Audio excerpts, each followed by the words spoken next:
Nadhani imekuwa kawaida kwa wachezaji wa Ufaransa kwamba kila ikifika time ya international break wamekuwa kidrip kinoma.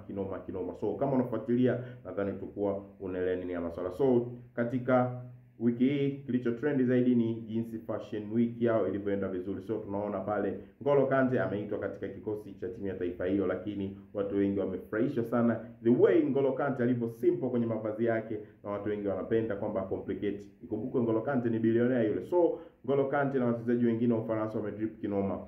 Yes, kama tunavyojua Jules Kounde huwa anaua kinoma kama kawaida yake, na leo katupia vizuri. Kylian Mbappe ameonekana pale. Yes, wachezaji wengi wameonekana na kupendeza. Yes, ikumbuke kina Konate wapo. Yes, wachezaji wengi kadha wa kadha kama mnavyoona hapo kwenye video amedrip kinyama. Drop comment yako tuambie mchezaji gani unaona amedrip kinoma. Yes, iwe ni Saliba, iwe ni N'Golo Kante, iwe ni Kylian Mbappe, iwe ni mchezaji yote nafikiri amependeza kinoma kwenye hiyo fashion yao katika kuingia kwenye timu ya taifa. Drop comment yako hapo chini na utuambie. Hala, ni mimi mwekezaji halisi, na kwa masuala ya mikeka ni check maelekezo hapo kwenye bio pale juu.